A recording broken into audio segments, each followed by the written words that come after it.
دوستو ویسے تو تمام ہی ٹرکش ڈرامے ان دنوں اپنے الگ ہی لیول کی شہرت حاصل کر رہے ہیں، یعنی اب ترکی جو بھی پتہ پھینک رہا ہے اس میں وہ کامیاب ہو رہا ہے۔ لیکن دوستو اس کی شروعات ارطغرل غازی سیریز سے ہوئی۔ اگر ارطغرل غازی سیریز ایسے نہ بنتی جیسے بنی ہے تو شاید رزلٹ مختلف ہوتے۔ دوستو ارطغرل غازی سیریز کے بعد کلود عثمان بنایا گیا اور اس کے بعد اب باربروسا سیریز۔ لیکن دوستو ایک بات آپ نے ضرور نوٹ کی ہوگی کہ ان تینوں ڈراموں میں ایک بات مشترک ہے۔ وہ کون سی ہے یہ جاننے سے قبل اگر ابھی تک آپ نے ماجد ٹی وی کو سبسکرائب نہیں کیا تو جلدی سے اس چینل کو سبسکرائب کر کے بیل آئیکن پریس کر دیں۔ دوستو اب تک ارطغرل غازی کی لڑائیوں سے لے کر ہم آپ کو ان کے بیٹے عثمان غازی کی بہادری کے قصے دکھا چکے ہیں، کیونکہ دوستو سلطنت عثمانیہ کو ایک بار پھر سے اجاگر کرنے کے لیے ترکی بہت محنت سے کام کر رہا ہے۔ ترکی کی اس محنت کو پوری دنیا ہی سراہ رہی ہے۔ جو ملک اس کی تعریف نہیں بھی کر رہا وہ بھی ترکی سے انسپائر ضرور ہوا ہے۔ یعنی اب ٹرکش ٹی وی انڈسٹری اسی کام میں لگ گئی ہے کہ لوگوں کو تاریخ دکھائی جائے۔ کچھ اس میں سچائی ہوتی ہے اور کچھ فکشن کے ذریعے ہمیں چیزیں سمجھائی جاتی ہیں۔ جیسے آپ نے دیکھا ہوگا کہ ارطغرل غازی سیریز میں نہایت ہی بہترین انداز میں ہمیں سلطنت عثمانیہ کی سوچ کو اجاگر کرنا دکھایا، اور ساتھ ہی ساتھ فکشن کے ذریعے کچھ ایسے سینز بھی دکھائے گئے جو کہ لوگوں کو اپنی طرف متوجہ کرتے تھے تاکہ لوگ بوریت کا شکار نہ ہوں۔ شاید یہی وجہ ہے کہ ارطغرل غازی سیریز کو لوگ 5ویں سیزن تک ایک قسط کے ساتھ مکمل کرتے ہیں، اور نہ صرف ایک بار دیکھتے ہیں بلکہ کئی ایسے ناظرین بھی ہیں جو کہ تیسری یا 5ویں دفعہ اس سیریز کو دیکھ رہے ہیں۔ دوستو اس ڈرامے کی اسی کامیابی کے باعث ترکی کے ایک پرائیویٹ چینل نے ارطغرل غازی کے بیٹے یعنی عثمان غازی پر ڈرامہ بنانا شروع کر دیا۔ لیکن دوستو اب رائٹر تو ان دونوں ڈراموں کا ایک ہی ہے، تو اس نے یہ سوچا کہ بجائے اس کے کہ زیادہ محنت کی جائے تو وہی ارطغرل غازی والے سین اسی انداز میں دوبارہ سے شوٹ کر لیتے ہیں، کیونکہ عوام تو ارطغرل غازی کی فین ہے اور اسی کی وجہ سے تو وہ کلود عثمان بھی پورا دیکھے گی۔ کیونکہ دوستو ارطغرل غازی کی کہانی پوری تو کرنی ہے، لیکن رائٹر کو شاید یہ نہیں پتا تھا کہ عوام اتنی پاگل نہیں ہے کہ وہی سین دوبارہ دیکھ کر اسے پتہ نہیں چل پائے گا۔ دوستو کلود عثمان سیریز میں حد سے زیادہ سینز کاپی کیے گئے ہیں ارطغرل غازی سیریز سے۔ یعنی ایک طرف تو عثمان یعنی براق کہتا ہے کہ میں بہت بڑا اداکار ہوں اور ہمیشہ سے ہی اینگن التان کو اگنور کرنے کی کوشش کرتا ہے، لیکن دوستو دوسری طرف وہی سین دوبارہ ریپیٹ کرتا ہے۔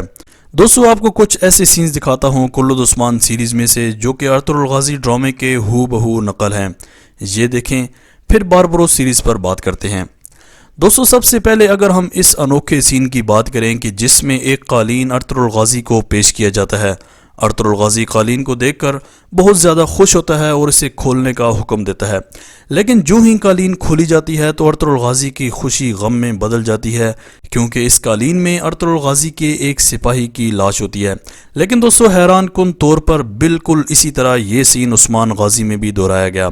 جب صوفیہ کے سامنے اسی طرح کا ایک قالین لایا گیا تو اس نے خوشی سے اس کو کھولنے کا حکم دیا، لیکن جو ہی قالین کھولی گئی تو اس کی خوشی بھی ماند پڑ جاتی ہے، کیونکہ دوستو جب قالین کھولی گئی تو اس میں صوفیہ کے ایک سپاہی کی لاش تھی۔ اس کے بعد دوستو باری آتی ہے ایک ایسے سین کی جس کی تو سٹوری بھی بہت زیادہ مشابہت رکھتی ہے ارطغرل غازی سے۔ دوستو ارطغرل غازی سیریز میں کمانڈر آرس اس بات کا جشن منا رہا ہوتا ہے کہ ارطغرل غازی کو شہید کر دیا گیا، لیکن ارطغرل غازی بامسی اور ترگت کے ساتھ بھیس بدل کر آرس کے پاس پہنچ جاتے ہیں اور اس کی خوشی کو افسوس میں بدل دیا جاتا ہے۔ ارطغرل کے اس زبردست اٹیک سے آرس کو خوب نقصان پہنچا اور وہ وہاں سے دم دبا کر بھاگ نکلا۔ دوستو بالکل اسی طرح ڈرامہ عثمان غازی میں بھی صوفیہ کو خبر ملتی ہے کہ عثمان غازی شہید ہو چکا ہے، اور سارے قبیلے میں بھی یہ خبر پھیل چکی ہوتی ہے، مگر جب عثمان غازی کو دفنانے جاتے ہیں تب وہ اٹھ کے صوفیہ کے قلعے میں بھیس بدل کر پہنچ جاتا ہے۔ صوفیہ نے سمجھا کہ شاید شہنشاہ کی طرف سے سپاہی آئے ہیں، مگر وہ عثمان غازی کے ساتھی نکلے۔ دوستو یہ منظر بھی دہرایا گیا۔ یہی نہیں بلکہ ارطغرل غازی کی انٹری اور عثمان غازی کا سٹائل بالکل ایک جیسے تھے۔ دوستو اس طرح کے اور بھی بے شمار ایسے سینز ہیں جو کہ ریپیٹ کر کے اپنا ٹائم بچانے کی کوشش کی گئی، یعنی کاپی کیٹ۔ دوستو ارطغرل غازی کے ہر سین کو کلود عثمان میں کاپی کیا گیا، لیکن یہاں پر کہانی ختم نہیں ہوئی، بلکہ اب باربروسا سیریز کی سینز بھی کلود عثمان نے بھرپور انداز میں اپنے نئے سیزن میں کاپی کیے۔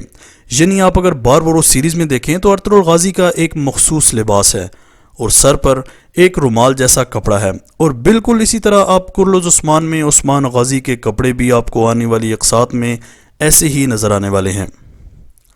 دوستو اس کے علاوہ باربروسا کے کئی ایسے سینز ہیں جن کو کرلوز عثمان کے اس نئے سیزن میں ریپیٹ کیا گیا۔ دوستو میں کسی کے خلاف نہیں ہوں، ترکی کے رائٹر جیسا چاہیں وہ کر سکتے ہیں، لیکن اگر بات کریں براق کے پچھلے ایک انٹرویو کی تو انہوں نے اینگن التان کے بڑے ہی عجیب انداز میں انسلٹ کی تھی جب ان سے اینگن التان کے آنے والے نئے ڈرامے کے بارے میں پوچھا گیا، کیونکہ دوستو اینگن التان محض ایک سیریز سے ہی اس قدر کامیاب ہو گیا کہ اس کی کامیابی سے ترکی کا ہر بڑا اداکار اب جلنے لگا۔